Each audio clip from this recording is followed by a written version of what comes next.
¿Quién es el Espíritu Santo? ¿Es una fuerza, una energía, un poder o es Dios?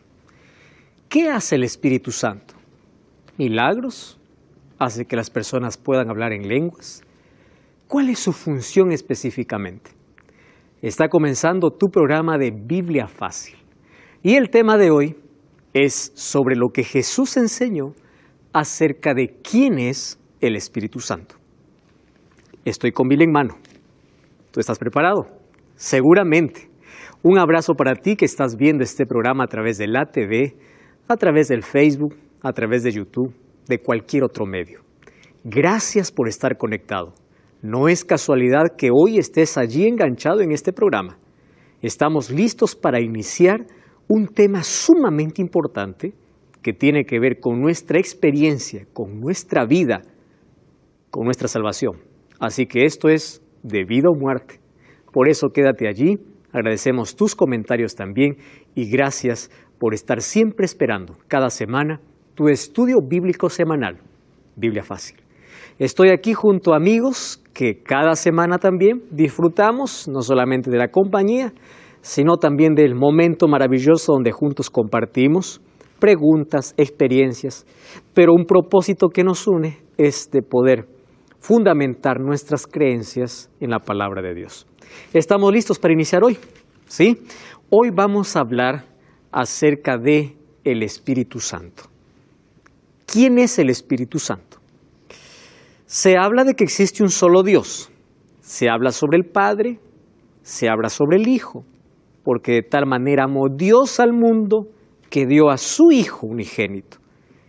¿Y dónde está el Espíritu Santo? ¿Quién es Él? Algunos relacionan al Espíritu Santo con una fuerza, una energía, un poder. Génesis es el libro de los orígenes, el libro de los comienzos. Génesis en sí, la palabra hebrea es Bereshit, que significa principio, el origen de todo. En el primer capítulo, en el versículo 4, encontramos la siguiente expresión. Vamos a Génesis versículo 2. Claudia, tienes el texto. ¿Puedes leer? Toma el micrófono, por favor. Fueron pues acabados los cielos y la tierra. No, capítulo 1, versículo 2. Ahí está. Y la tierra estaba desordenada y vacía, y las tinieblas estaban sobre la faz del abismo, y el Espíritu de Dios se movía sobre la faz de las aguas. ¿Quién aparece en el segundo versículo del primer libro de la Biblia? El Espíritu. Cuando vamos al versículo 26 del capítulo 1, una vez más encontramos, y dijo Dios, hagamos al hombre. ¿Por qué la expresión hagamos? Si Dios estaba solo, Él pudo haber dicho hago al hombre. La expresión hagamos da la idea clara de que quienes participaron en la creación estaban los tres, el Padre, el Hijo y el Espíritu Santo. La pregunta es, ¿dónde aparece Jesús? Se menciona el Espíritu. ¿Y dónde está Jesús? Cuando vamos a Juan, capítulo 1, miren, Juan, capítulo 1, versículo 1, nos habla de que Jesús estaba en la creación. Juan 1:1.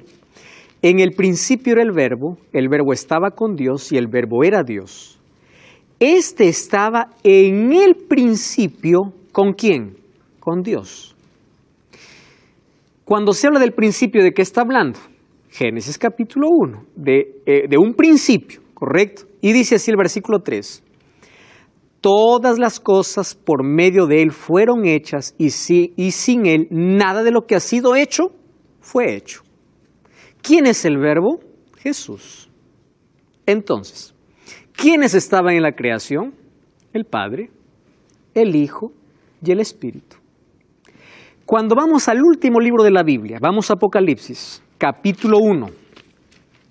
Una vez más encontramos al Espíritu Santo, al Padre y al Hijo.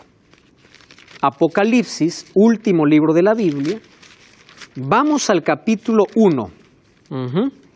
Vamos a leer el versículo 4. Juan a las 7 iglesias que están en Asia, gracia y paz a vosotros. Miren lo que dice, de aquel que es, que era y que ha de venir, haciendo referencia al Padre. Cuando vemos el libro de Apocalipsis, vemos que esta referencia este texto se hace referencia al Padre. Y de los 7 espíritus, la palabra 7 en profecía es perfección. Es decir, del espíritu en su plenitud, está diciendo Juan, haciendo referencia al Espíritu Santo. Versículo 5, y de Jesucristo el testigo fiel. ¿Quiénes aparecen aquí? El Padre, el Hijo y el Espíritu. Vamos al último capítulo de Apocalipsis. Apocalipsis capítulo 22, versículo 17. Dice así, el Espíritu y la esposa dicen ven. Esposa, aquí es el símbolo de la iglesia, del pueblo de Dios. El Espíritu es el Espíritu Santo. El que oye diga ven y el que quiere venga y tome del agua de vida gratuitamente. Entonces, el Espíritu aparece desde Génesis hasta Apocalipsis. ¿Correcto? Aparecen los 3, Padre, Hijo y Espíritu Santo. ¿Quién es? Sí, Wilfrido. Sí, pregunta. ¿El Padre, el Hijo y el Espíritu Santo son 3 personas distintas? Ok. Voy a responder tu pregunta de manera breve. Sí, son 3 personas distintas, mas ahora vamos a conocer un poquito mejor eso. 3 personas distintas que tienen la misma esencia, el mismo poder. Los 3 son eternos, pero son distintas. Ahora vamos a ver, ¿correcto? ¿Quién es el Espíritu Santo? Jesús hizo una promesa para sus discípulos en Juan 14, de paso que esa es la promesa más repetida por el pueblo cristiano, por todo cristiano. Juan 14 dice, no se turbe vuestro corazón, creed en Dios, creed también en mí, en la casa de mi Padre hay muchas moradas, voy a preparar un lugar. Hace la promesa de que Él se va a ir, pero va a regresar. Eso es Juan 14. Sin embargo, el versículo 16 y 17, miren lo que dice Jesús. ¿Quién falta leer aquí? Florencia. ¿Puedes leer, por favor, Juan 14? O ahí tienes el texto bíblico. Toma el micrófono. 16 y 17. 14, 16 y 17. Y yo rogaré al Padre y os dará otro consolador, para que esté con vosotros para siempre. El Espíritu de verdad, al cual el mundo no puede recibir porque no lo ve ni le conoce, pero vosotros le conocéis porque mora con vosotros y estará en vosotros. Muy bien, gracias. Jesús dice, yo me voy, pero el Padre enviará al otro. Cuando dice otro consolador, ¿quién era el primer consolador? Cristo, obviamente. Pero ahora dice, yo me voy, ustedes no van a quedar solos. Mi Padre enviará el otro consolador. La palabra consolador viene o es del griego parakletos. Y parakletos significa el que está al lado de alguien para ayudar. Interesante. Aquel que siempre está al lado, es el consolador. Por eso es otro consolador, aquel que consuela, aquel que te acompaña. Él es el parakletos. Ahora, me interesa la palabra otro. En nuestro español, yo les dije en el primer programa que hay muchas palabras que cuando fueron traducidas del griego para los otros idiomas, perdieron su fuerza y sentido en algunas cosas. ¿Recuerdan ustedes cuando aprendimos a ver la Biblia con otra perspectiva y a poder analizar con profundidad? Para nuestro español, otro es otro. Un jarrón, otro jarrón. Para el griego, para referirse a la palabra otro, hay 2 palabras diferentes. La palabra alos y la palabra héteros. Las dos palabras significan otro, ¿correcto? Para nosotros es traducida otro, pero en el idioma griego es otro, ya sea alos tiene un sentido y heteros tiene otro sentido. Claro que los dos significan otro. pero en sentidos diferentes. ¿Cómo así? Alos significa otro de la misma especie, de la misma esencia. Y heteros significa otro de especie diferente.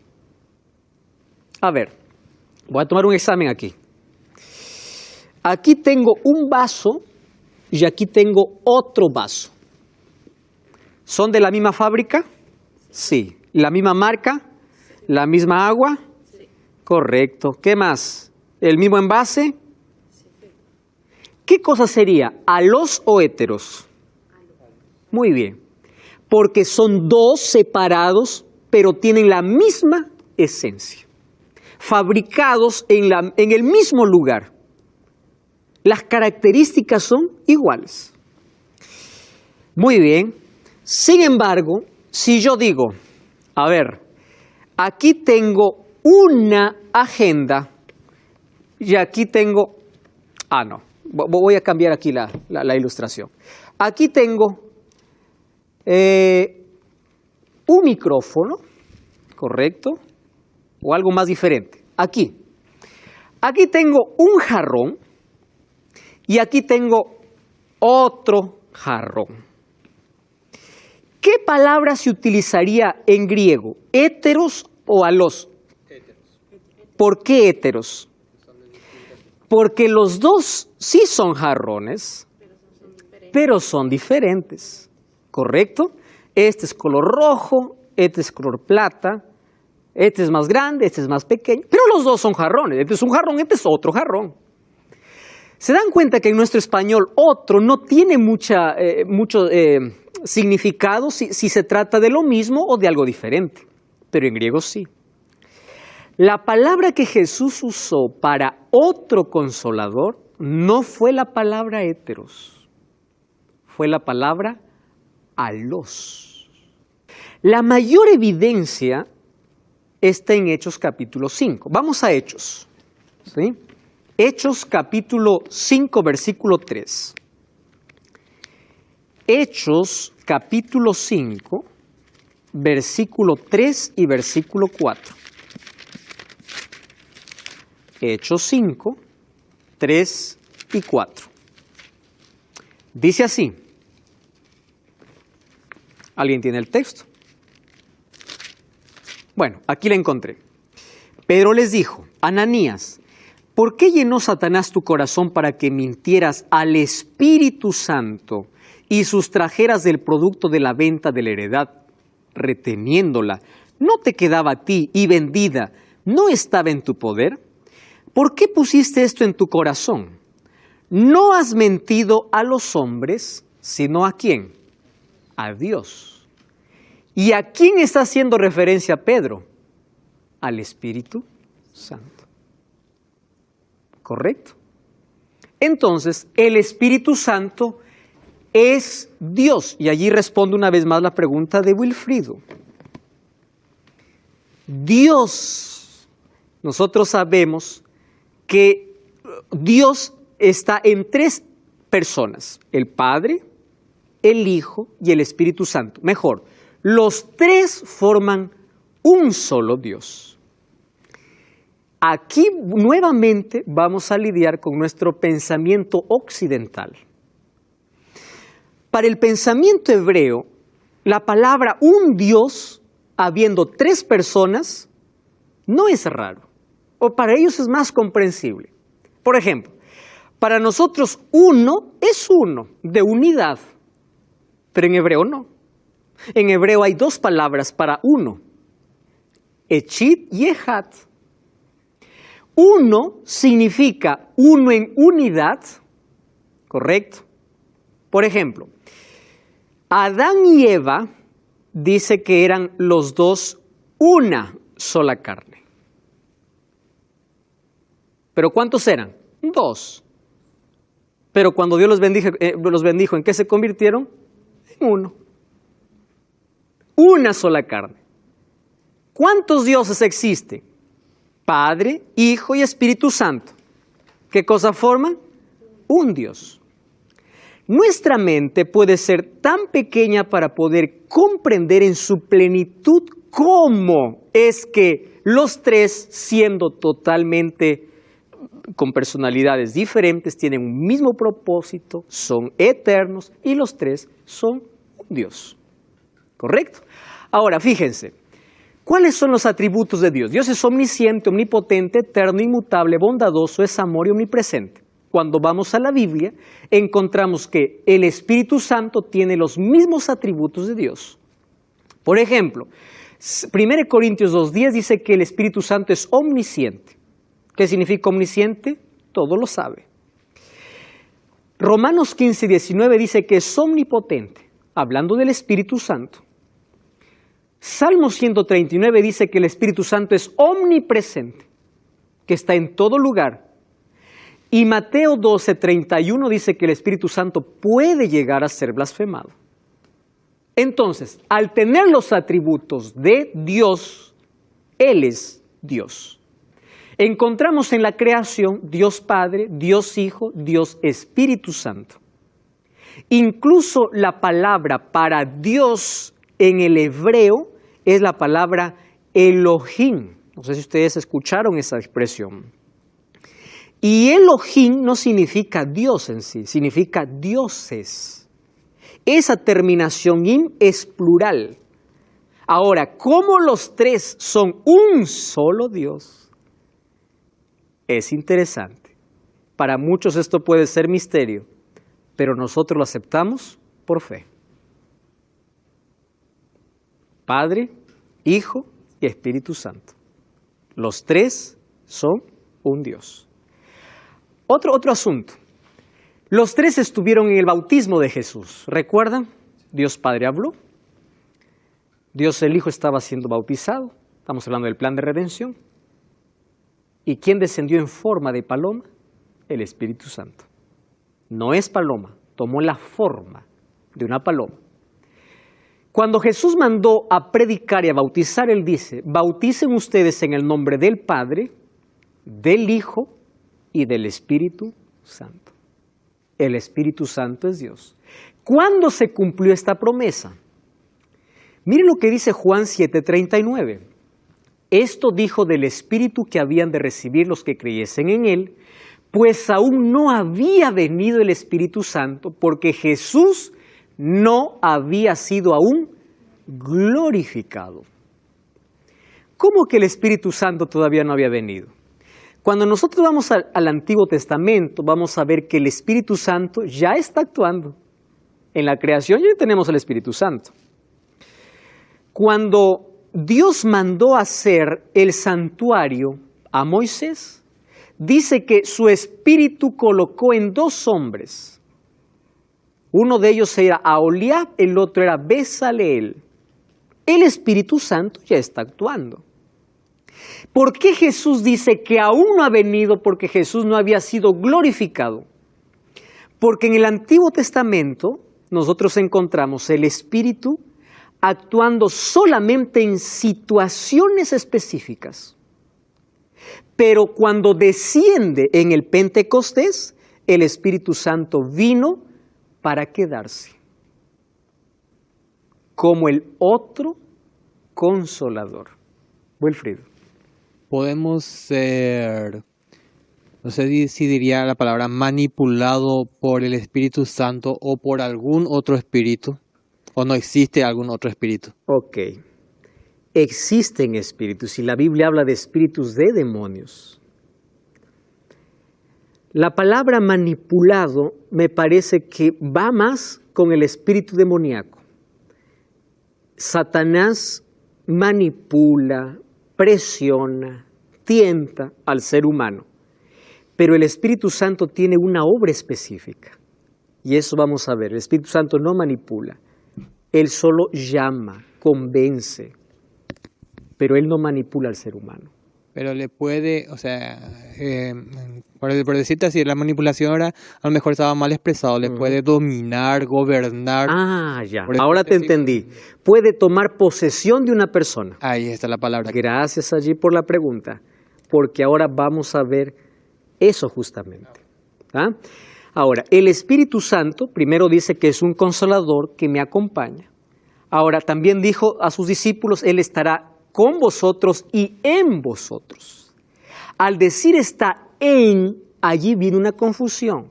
Algunos piensan que el Espíritu es tipo una energía que viene y toma posesión del cuerpo y Él empieza a dominar y hacer cualquier cosa en el ser humano. Hoy vamos a ver claramente la diferencia de cuál es en sí el trabajo del Espíritu Santo. Pero con certeza que el Espíritu Santo, cuando toma posesión de la mente humana o de la persona, lo hace a través de la palabra de Dios y nunca hace un escándalo en la persona. El único que hace escándalo para poder martirizar, golpear o tirar al suelo a una persona, en la Biblia encontramos que es el demonio, no el Espíritu. No el Espíritu Santo, pero sí el espíritu demoníaco. Soleil. Yo quería preguntar si es verdad que el Espíritu Santo se entristece. Sí. ¿Y por qué? Ok, vamos a llegar a ese punto. Entristecemos al Espíritu Santo cada vez que rechazamos su influencia en nuestra vida. Y terminamos un día blasfemando incluso al Espíritu Santo. ¿Qué es blasfemia? Vamos a conocer eso justamente en unos momentos más. Entonces, ¿cuándo el Espíritu Santo tenía que descender? Cuando el Hijo, cuando Jesús tenía que ser glorificado. ¿Y cuándo Jesús fue glorificado? Miren, cuando Jesús murió en la fiesta de la Pascua. Se fue al cielo y volvió, porque estuvo 40 días más con sus discípulos. Pero cuando regresó una vez más al cielo, Jesús da una orden a sus discípulos y dice, no salgan de Jerusalén, quédense en Jerusalén. Y ellos se quedan en una casa, en el aposento alto, como lo llama el libro de Hechos, orando. Solo que después de la Pascua, a 50 días después había otra fiesta. ¿Cuál era la fiesta? La fiesta del Pentecostés. Sí, Pentecostés significa 50 días después de la Pascua. Los discípulos estaban reunidos. Quiere decir, el Espíritu Santo descendió en el Pentecostés porque cuando ocurrió el Pentecostés en la tierra, significa que Jesús fue glorificado en el cielo. ¿Cuándo ocurrió esa glorificación? Cuando Jesús regresó al cielo, cuando vamos a Apocalipsis capítulo 4 y capítulo 5, encontramos una ceremonia de celebración.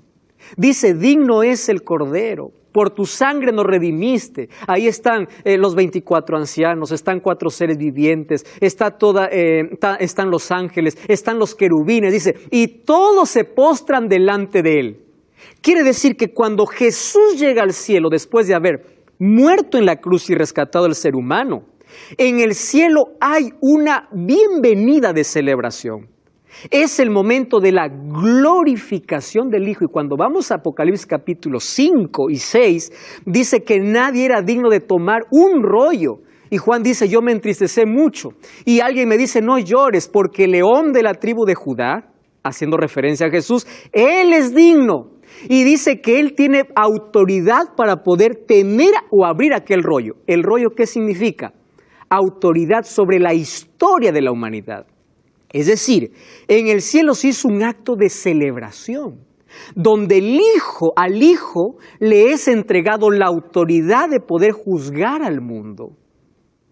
Cuando terminó la glorificación en el cielo, el Espíritu Santo bajó a la tierra, tomando como base Apocalipsis 4, 5 y 6. Ahora, el libro de Salmos 24 dice, miren, esto fue una profecía que se escribió. Cuando Jesús entró al cielo, millares y millares de ángeles hicieron escolta para su entrada. Y allí dice, alzado puertas vuestras cabezas, alzado vosotras puertas eternas, entrará el Rey de Gloria. Un grupo decía, ¿quién es el Rey de Gloria? Y el otro grupo respondía, Jehová el fuerte, el valiente, el poderoso en batalla. Otra vez un canto, alzado puertas vuestras cabezas, alzaos vosotras puertas eternas, entrará el Rey de Gloria. ¿Quién es el Rey de Gloria? Está hablando de qué? De la entrada triunfal de Jesús al cielo después de su sacrificio en la cruz. Y en el Pentecostés, ¿qué cosa sucede? El cumplimiento de la promesa. ¿Y en qué consiste el cumplimiento de la promesa? Cuando los discípulos estaban reunidos, desciende ¿quién? el Espíritu Santo. Ahora ya no en forma de paloma. ¿Qué forma toma? Dice que parece leguas de fuego. No dice que era, parecido. Y apareció allí en la cabeza de todos ellos. Versículo Hechos capítulo 2 dice, y fueron todos llenos del Espíritu Santo y comenzaron a hablar en otras lenguas según el Espíritu les daba que hablasen. Entonces, la primera manifestación del Espíritu Santo en el Pentecostés fue un acto sobrenatural, haciendo que todos los que estaban allí orando, al recibir el Espíritu, estamos de regreso. Esto es Biblia Fácil. Ya sabes que preparamos un curso con toda la temática de esta temporada. El curso se llama Enseñanzas de Jesús. Solicítalo ahora. Sí, en este momento, envíanos un WhatsApp al +5512 9810 1460. El curso es totalmente gratis. Te llegará en formato físico si vives en Sudamérica, fuera de Sudamérica en formato digital. Pero acompáñanos con tu curso en mano esta temporada. Hoy estamos hablando sobre el Espíritu Santo. Dijimos que cuando el Espíritu Santo descendió, entonces los discípulos empezaron a hablar en otras lenguas. Amigos, ahora vamos a hablar un poquito sobre este asunto de hablar en otras lenguas. Abran sus Biblias, ¿sí? Vamos a Hechos capítulo 2, porque hoy es un asunto que trae confusión incluso para muchas personas. Hay algunos cristianos sinceros que me han preguntado, pastor, yo no tengo el Espíritu, porque yo no puedo hablar otra lengua, tengo culpa, yo nunca soy un cristiano de primera categoría, ya le pedí a Dios hablar lenguas, mas no puedo, veo cómo el otro puede, quiere decir que nunca el Espíritu Santo me va a ungir. Préstame atención, porque este es un asunto que tú probablemente, que eres un cristiano sincero, puede haber traído un poco de confusión a tu vida. Cuando el Espíritu Santo descendió, ellos comenzaron a hablar en otras lenguas. Otra vez, para poder profundizar nuestro estudio, tenemos que correr al contexto, como hemos aprendido en el primer capítulo, y a ir incluso a los idiomas originales. Miren, la palabra lenguas en griego es la palabra glosa, ¿correcto? Y la palabra glosa significa idiomas. ¿Está correcto eso? ¿Qué significa, qué cosa es lengua en el griego? Glosa. ¿Qué cosa es glosa? Idiomas. Muy bien, por ahí ya solucionamos gran parte. ¿Cómo leeríamos el texto? Entonces, llenos del Espíritu Santo, comenzaron a hablar en otros idiomas. Otro detalle. Hechos capítulo 2 en ningún momento habla de lengua extraña. No está. Porque hay algunos que dicen, no, ellos hablaban lengua extraña. Le digo, ¿dónde dice lengua extraña? Eso lo va a tocar el apóstol Pablo después. Pero aquí no. Entonces, primero, no aparece la palabra lengua extraña y la palabra lengua en el griego viene de glosa, que significa idioma. Para poder analizar mejor este asunto, vamos al versículo 4. Todos fueron llenos del Espíritu Santo, comenzaron a hablar en otras lenguas según el Espíritu le da. Versículo 6. Al oír este estruendo se juntó la multitud y estaban confusos porque cada uno le oía hablar en su propia lengua. ¿Quiénes estaban allí? Vamos al versículo 8. ¿Cómo pues les oímos hablar en cada uno en nuestra lengua en que hemos nacido o en nuestra lengua materna? Cuando habla de lengua materna, ¿de qué está hablando? De un idioma. ¿Cuál es tu lengua materna? Nuestra lengua es el español. Entonces, ¿qué cosa está diciendo? ¿Cómo le hemos escuchado hablar en nuestra lengua en la que hemos nacido? Y miren, ¿quiénes estaban allí? Partos, medos, elamitas, Mesopotamia, Judea, Capodacia, Ponto, Asia, Frigia, Pánfila, Egipto, África. Es decir, todos ellos tenían diferentes lenguas. ¿Qué cosa significa lenguas? Idiomas. ¿Qué cosa decían ellos? ¿Cómo estos que son judíos o galileos hablan nuestro idioma? ¿Están entendiendo? Yo no estoy colocando ninguna palabra más. ¿Cómo ellos hablaron nuestra lengua materna? Si ellos solamente hablan griego koiné, ¿cómo hablaron mi idioma? Wilfrido. Sí, y ahí vemos otro punto, diría yo, ¿verdad? No hablan en lenguas raras, pero no existe lenguas por extrañas. decirlo yo, ¿verdad? Si usted me va a corregir, si yo estoy lleno del Espíritu Santo, ¿puedo comenzar a hablar en alemán sin saber yo el alemán? Puedes comenzar a hablar en alemán cuando el Espíritu lo quiera, y ¿sabes cuándo lo va a permitir? ¿Por qué el Espíritu Santo le dio don de lenguas? Para que el Evangelio pueda ser predicado a todos los que estaban reunidos. Es decir, el Espíritu Santo concedió ese don por una necesidad. Y la necesidad era que si ellos hablaban en su propio idioma, solo entendían algunos, no todos. Pero cuando tuvieron la capacidad de hablar el idioma de todos, todos comprendieron el mensaje porque escucharon en su propio idioma. Eso es hablar lenguas. Ahora, yo les voy a dar aquí algunos detalles muy importantes, ¿correcto? Por ejemplo, el don de lenguas fue dado para evangelizar. ¿Está bien? No fue dado para poder presumir que tengo el Espíritu. Dice el versículo 6, cada uno escuchaba hablar en su propia lengua. ¿Qué significa lengua? Idioma. Eso es don de lenguas. Ellos decían, ¿cómo oímos hablar en nuestra propia lengua? Ojo, número 2, el don de lenguas no fue un éxtasis emocional descontrolado. Porque hoy se dice que hay algunos que dicen tener el don de lenguas, pero yo no llamo don de lenguas, es un éxtasis descontrolado. ¿Y por qué no fue un éxtasis descontrolado? Porque los discípulos cuando hablaron en lenguas, el mensaje fue comprendido. Y porque el mensaje fue comprendido, 3,000 personas se arrepintieron. Si ellos hubiesen visto a los discípulos allí, echarse al suelo, hacer un show, ¿quién se hubiese arrepentido con eso? ¿Por qué se arrepintieron? Porque comprendieron ¿qué cosa? El mensaje. ¿Correcto? Comprendieron el mensaje. Ellos no hicieron ahí ningún show. Ellos predicaron en sus idiomas. Entonces, hablar en lenguas no es un éxtasis emocional, porque el resultado en Hechos 2:41 dice que 3,000 personas fueron bautizadas. Número 3. Pablo hablaba sobre el don de lenguas y Pablo da lindos consejos. Vamos al apóstol Pablo. Primera de Corintios capítulo 14 es un capítulo extraordinario. Vamos al versículo 18. Dice así, doy gracias a Dios que hablo en lenguas más que todos. Ustedes saben que Pablo era políglota, ¿no? Pero en la iglesia, dice Pablo, prefiero hablar 5 palabras con mi entendimiento para enseñar que 10,000 palabras en lenguas desconocidas. ¿De qué está hablando? De un comportamiento ¿dónde? En la iglesia. Yo puedo hablar cualquier idioma, dice, pero ¿para qué voy a hablar si nadie va a entender? Número 2, vamos al versículo 23. Miren lo que dice el versículo 23. Si toda la iglesia se reúne en un lugar y todos hablan lenguas y entran incrédulos, ¿no dirán que ustedes están locos?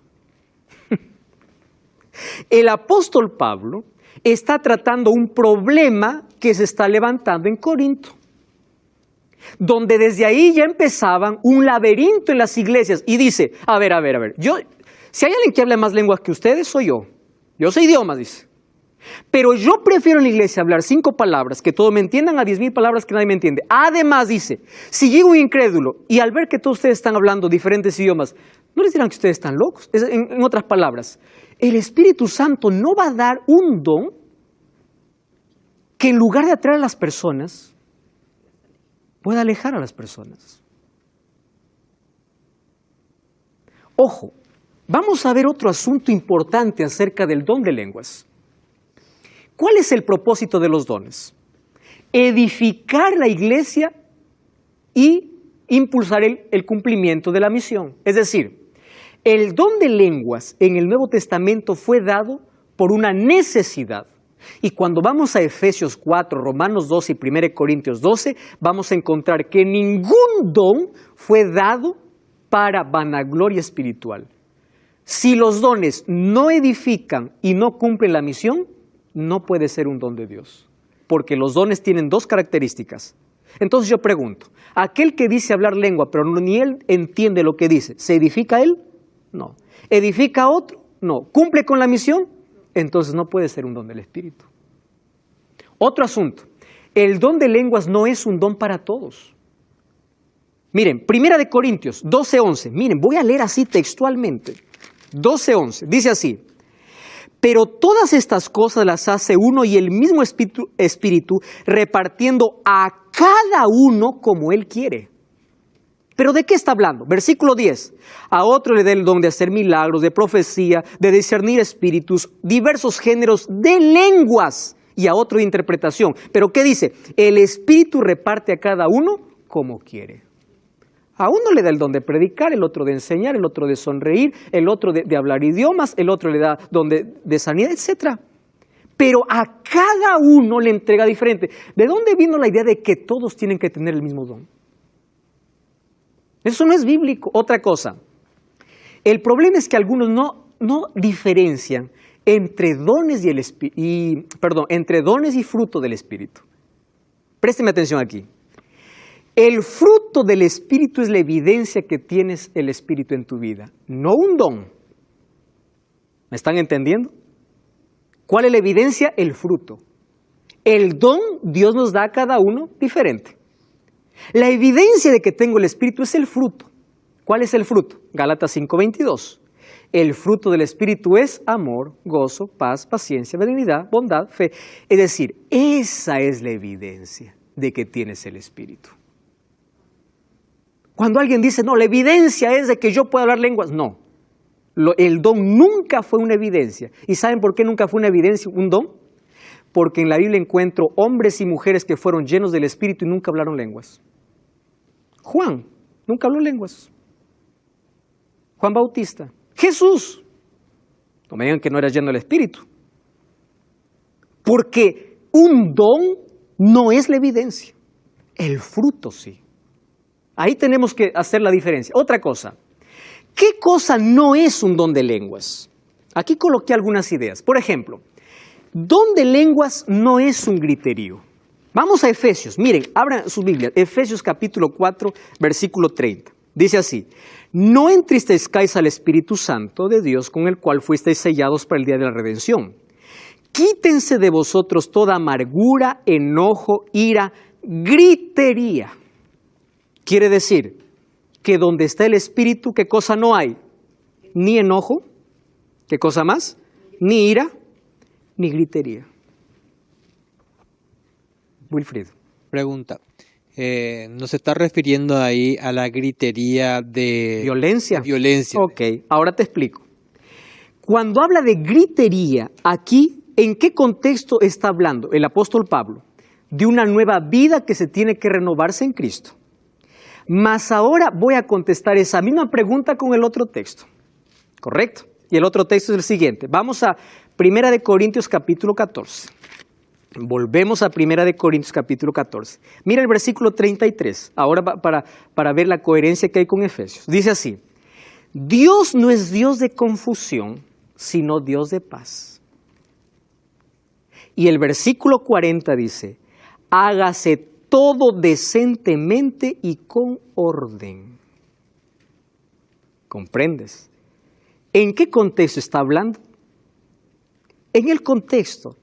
O sea, la presencia de Dios no puede estar en un lugar de confusión, ni desorden, ni de gritería.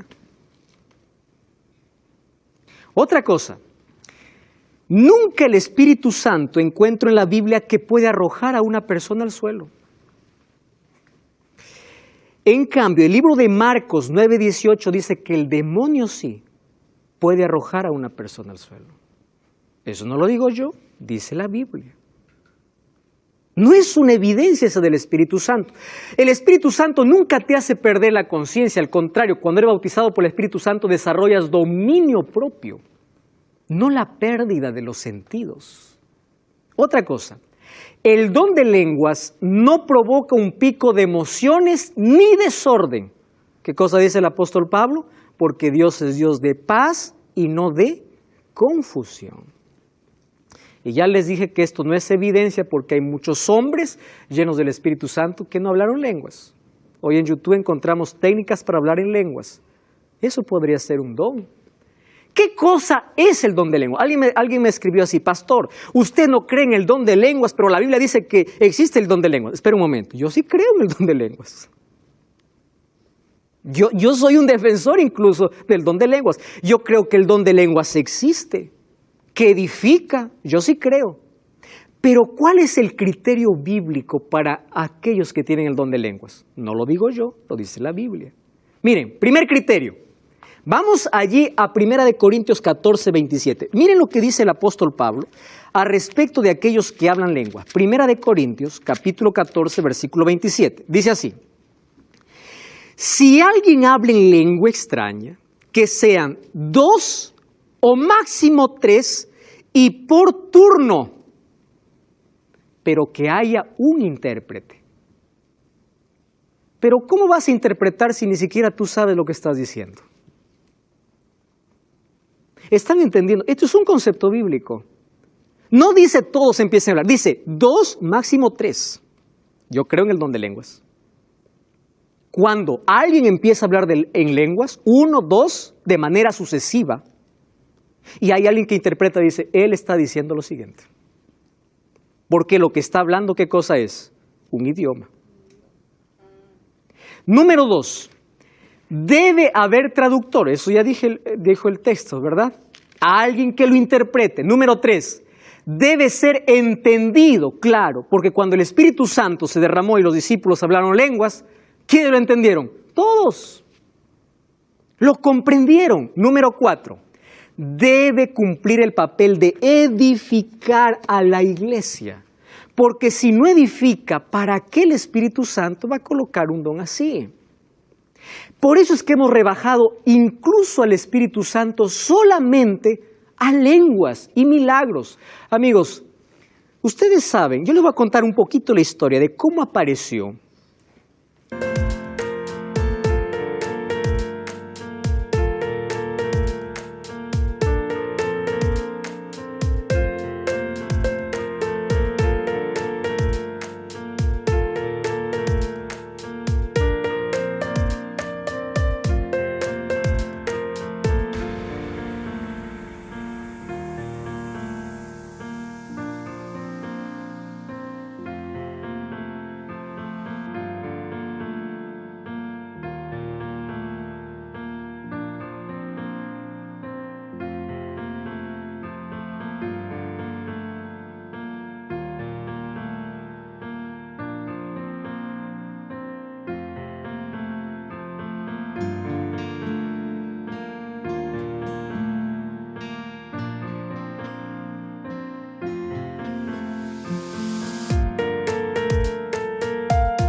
El don extraño de lenguas que algunas iglesias practican. Miren, el culto evangélico pentecostal tuvo un origen a inicios del siglo XX. ¿Saben dónde inició? En la calle de la ciudad de Los Ángeles, Azusa. Incluso se llamó el reavivamiento espiritual de Azusa. Un hombre llamado William Seymour.